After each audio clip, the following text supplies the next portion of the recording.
Bueno, yo no sé si a ustedes les pasó, pero a mí me ha pasado muchas veces. Muchas veces me he visto envuelto en situaciones en las cuales me hubiera ahorrado muchísimos problemas si hubiera dicho no, porque realmente poner límites, decir ahora no, decir con claridad lo que queremos o lo que necesitamos o cómo nos sentimos, es una capacidad. Y finalmente defender nuestros derechos o defender los derechos de alguien más, algún tipo de idea que tenemos de manera firme, pero a la vez de manera amable, empática, es una capacidad. No todos tenemos esa capacidad, ¿no? Y esa capacidad, la buena noticia es que se desarrolla.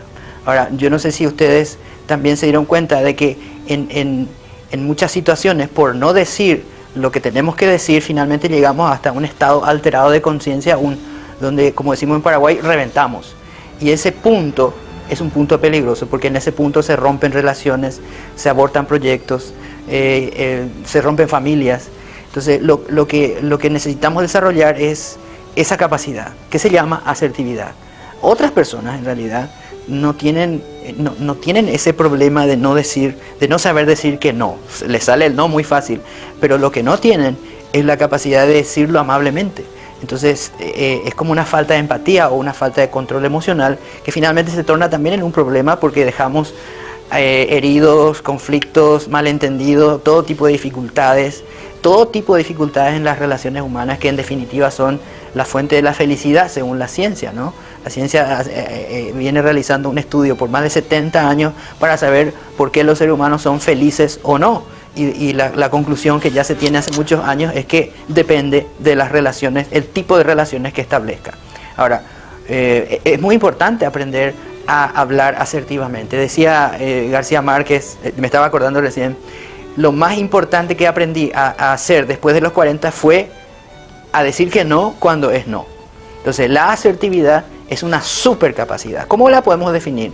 Bueno, en realidad es como si fuese a la vez una capacidad, una necesidad y una herramienta. Porque podemos decir que la asertividad es una capacidad de comunicación superior, por medio de la cual se puede expresar una inquietud, una idea, una opinión, una sugerencia, defender algún tipo de creencia, e incluso hacer una crítica, pero sin que la persona que recibe ese mensaje se sienta ni agredida, ni ofendida, ni degradada, ni mucho menos criticada. O sea, imagínense lo especial y lo útil que es esa capacidad. Ahora, hay que entender que es como un balance, ¿no? Porque por un lado no es ser agresivo, pero por otro lado tampoco es pasividad, tampoco es quedarse callado. No es ser emocional, es al contrario, es ejercer una racionalidad. Tampoco es ser indiferente, no es ser frío, es ser firme. Tampoco es ser condescendiente, tampoco se trata de ganar ni de perder, se trata de comunicar con claridad, con respeto, con la consideración hacia la otra persona. Eso crea, por supuesto, inmediatamente un clima de cooperación, crea un clima de crecimiento donde esa persona es capaz de recibir el mensaje y entender exactamente lo que le queremos decir, porque los ánimos están aquietados. Y la persona es inteligente en general cuando los ánimos están aquietados, y por el contrario, cuando el sistema límbico, que es el sistema emocional que tiene nuestro cerebro, está activado, se lleva toda la sangre y lo que menos somos es racionales. Entonces, por otro lado, podemos así preservar relaciones, podemos ejercer influencia positiva en otros, o los otros ejercer positivamente en nosotros, y generar todo un clima de confianza donde lo que hay es crecimiento personal, desarrollo humano. Ahora, nosotros tenemos que entender algo muy importante. Todos los seres humanos podemos funcionar en dos o tres tipos alternativos, y podemos ir saltando de uno a otro en minutos. Cuando estamos nerviosos, por ejemplo, porque algo nos enojó o nos preocupa, o estamos ansiosos, estamos funcionando en lo que yo le llamo el modo A, que es el modo agresivo, el modo poco empático, el modo donde lo que está en nosotros es más el yo que otra cosa, el egocentrismo, la poca cooperación, la poca inteligencia. Ese modo es incluso es insano porque se comprobó que la hormona que genera ese estado, el cortisol, es una hormona que es muy útil para muchas cosas, pero que por otro lado es peligrosa para la salud porque se une a la superficie de los glóbulos blancos y baja nuestras defensas y por lo tanto genera muchísimas enfermedades. Y después está el otro modo, el modo C, o el modo cooperación, el modo aquietado, el modo inteligente, el modo empático, que saca lo mejor de nosotros. O sea, tenemos esa dualidad emocional, racional en nosotros, y una comunicación asertiva lo que hace es mantenernos a nosotros en el modo C, el modo donde podemos entender las cosas. Por eso es importante entender que esta es la clave, una de las claves más importantes para el éxito en las relaciones interpersonales. Ahora, algo hay que entender también muy bien. Esto se trata de comunicación, no es simplemente expresión. Por lo tanto, ¿cuál es la diferencia? En la comunicación nosotros estamos esperando el retorno de un mensaje. O sea, emitimos un mensaje y estamos esperando el retorno. Por lo tanto, tenemos que aprender a escuchar. Es la clave más importante para empezar una capacitación en esta capacidad. Lo peor, decía Mark Twain, de la soledad es no estar cómodo contigo mismo. ¿Por qué decía él eso? Bueno, porque estoy a punto de velar cuál es el secreto de la escasa asertividad. Yo creo que es la autoestima. Cuando una persona tiene baja autoestima, o sea, la imagen de sí mismo es muy pobre, lo que sucede es que esa imagen pobre que tiene de sí mismo hace de que no tenga la confianza suficiente para expresarse con claridad. No le cuesta muchísimo decir lo que siente, lo que piensa o lo que cree, y eso es muy difícil. Por eso decimos que la asertividad tiene en realidad 4 grandes componentes. En primer lugar, la empatía, por supuesto, aprender a ponerse en el lugar del otro. Hay que entender que la empatía tiene dos características, o hay incluso 2 clases de empatía. La empatía emocional, que es sentir lo que el otro siente, o estimar lo que el otro está sintiendo, y después está la empatía cognitiva, que es entender o darse cuenta de lo que el otro podría estar pensando, no sintiendo. Eso es muy importante y es clave para una comunicación asertiva. Pero en segundo lugar ya está el gran componente de la autoestima. Bajo una autoestima baja es muy difícil que podamos ser asertivos, porque nos va a dificultar muchísimo en el relacionamiento una autoestima muy baja. En tercer lugar, el respeto, porque es un ejercicio de respeto, ser claro en la comunicación. Por supuesto, la empatía y el respeto son hermanas. Y en cuarto lugar, la responsabilidad, porque si nosotros, por ejemplo, siendo padres, no sabemos poner límites, si nosotros siendo gerentes de una empresa o estando en un cargo dirigencial no ponemos las reglas claras, es un ejercicio de irresponsabilidad. Por lo tanto, la asertividad es una super capacidad que puede generar un clima correcto, donde somos empáticos para comprender, pero a la vez tenemos la autoestima sana para no callar, pero además somos respetuosos para no ofender y por otro lado somos responsables para poner límites. Entonces, toda esta combinación hace de que la asertividad sea una super capacidad, que desde luego hay que balancear entre ser amables, pero a la vez firmes. Por lo tanto, tenemos que entender que la empatía, por un lado, es una super capacidad humana. Algunos dicen es la capacidad que da forma a la civilización, desde luego, porque el sentir lo que el otro puede sentir es muy importante para generar un mundo donde el respeto y donde los valores son los que priman. La empatía, desde luego, es una absoluta, super, mega capacidad.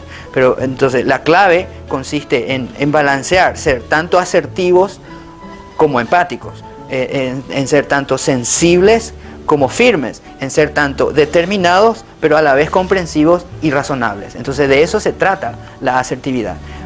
Por ejemplo, para pedir algo, para pedir con claridad, para defender una situación, un permiso, una situación donde tengamos que argumentar un derecho, o ya sea nuestro o de alguien más, para acordar, para discrepar. Hay veces que el discrepar, para las personas que no tienen mucho desarrollo desde lo emocional, afectivo, el discrepar parece como si fuese una ofensa. En realidad nosotros, siendo asertivos, vamos a poder poner las cosas en orden, pero con mucho respeto. Para negociar, la clave de un negociador, digamos, efectivo, es ser sumamente asertivo, porque si es demasiado empático pero muy poco asertivo, creo que va a ser un muy mal trato. Por otro lado, para expresar una idea claramente, para comunicar, que no es lo mismo que expresar, para resolver un problema, hay veces que una sola persona con suficiente empatía y suficiente asertividad es capaz de solucionar un gran conflicto en un gran grupo humano. Y por supuesto, para decir que no, que hay veces que realmente merece la pena decir no. Ahora, cuando esto no está presente, parece que todo se hace más complicado, todo se hace más lento, todo se hace más difícil, todo se aborta. Por lo tanto, las relaciones humanas dependen muchísimo de ese balance que podemos hacer entre estas dos capacidades, entre la empatía y la asertividad. Ahora, ¿cuáles son 10 acciones concretas que nosotros podemos ejercer para ser más asertivos, para crecer en este tipo de capacidad que es tan especial? Bueno, en primer lugar hay que tomar una decisión. La decisión previa de decir, bueno, cuando me suceda esto, haré un ejercicio de comunicar correctamente lo que quiero, lo que pienso, con el mayor respeto y la mayor responsabilidad posible. En segundo lugar, hay que pensar bien antes. O sea, pensar bien antes es diseñar lo que uno va a decir. Hay veces que dicen que la persona perfecta es aquella que domina su lengua. Evidentemente hay veces que queremos decir cosas, pero tenemos que hacer un ejercicio de dominio propio para no decir lo que queremos decir, sino lo que tenemos que decir. El mundo no va a ser un mundo donde dé gusto vivir si todo el mundo hace lo que quiere hacer, pero va a ser muy bueno si todo el mundo hace lo que tiene que hacer. Entonces, pensar bien antes. Pensar bien primero, que no es lo mismo que pensar antes. ¿Qué significa bien pensar bien primero? Hay veces que tenemos prejuicios, hay veces que tenemos marcos mentales, hay veces que nos vencen los sesgos cognitivos, las falacias, y automáticamente generalizamos, pensamos mal, preferimos pensar mal muchas veces que pensar bien de otra persona. Entonces eso nos predispone a una reacción negativa, a no ser empáticos o a no ser asertivos. Entonces, pensar bien primero. Hay que entender también de que no todos los seres humanos vemos lo mismo. Nosotros somos seres absolutamente subjetivos. Existe una gran vulnerabilidad en nuestros pensamientos. Si no nos dimos cuenta de que somos vulnerables en el pensamiento, entonces tenemos todavía un gran camino por desarrollar a nivel cognitivo. Entonces no todos vemos lo mismo, por lo tanto en la comunicación tenemos que separar a la persona de lo que está pensando. La persona es valiosa, a lo mejor lo que está pensando no es tan valioso, o a lo mejor no estamos de acuerdo, pero eso no significa que cuando nos relacionemos con ellos tengamos que poner en primer lugar en la creencia o la idea, y eso puede ser un motivo de conflicto. Luego también hay que ser claro y concreto. Hay que evitar, si es posible, el mezclar las emociones con nuestras palabras, ¿sí? Hay que ser lo más frío, lo más concreto, lo más racional posible. También agregar un motivo siempre. O sea, si yo estoy pidiendo algo o argumentando algo, hay que dar el porqué. Porque cuando damos el porqué, todo se aclara. Si no decimos por qué, todo se complica.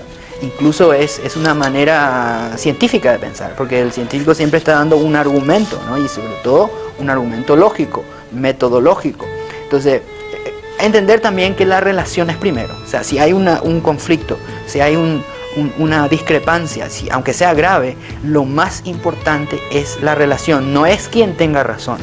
En una discusión es más importante mantener la relación que cualquier otra cosa. Eso tenemos que entender y tomar esa decisión previa.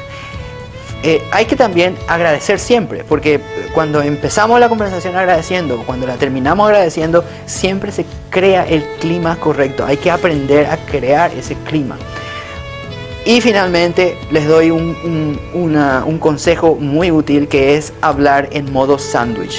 ¿Cómo es hablar en modo sándwich?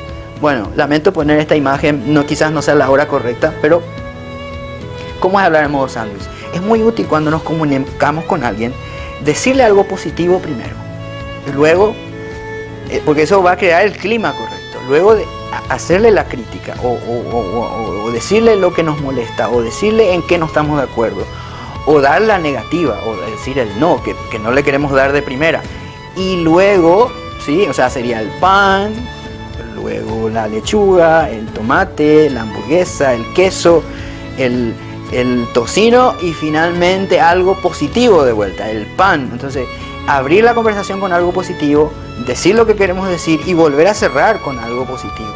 Eso va a preservar la relación y va a ser muy importante. Ahora, les propongo evaluarnos a nosotros mismos.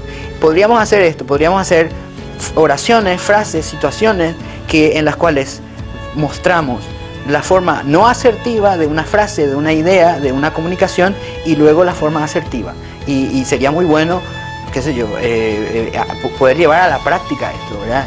Ahí figuran 4 o 5 opciones, pero podríamos llevar esto a la práctica, porque como decía Antonio Machado, el ser humano no es un participio, es un gerundio, o sea, todo lo hacemos ando, yendo, o sea, haciendo. Por eso la práctica de los valores, la práctica de las capacidades es la que realmente funciona. Así que les mando un gran abrazo y seguimos adelante.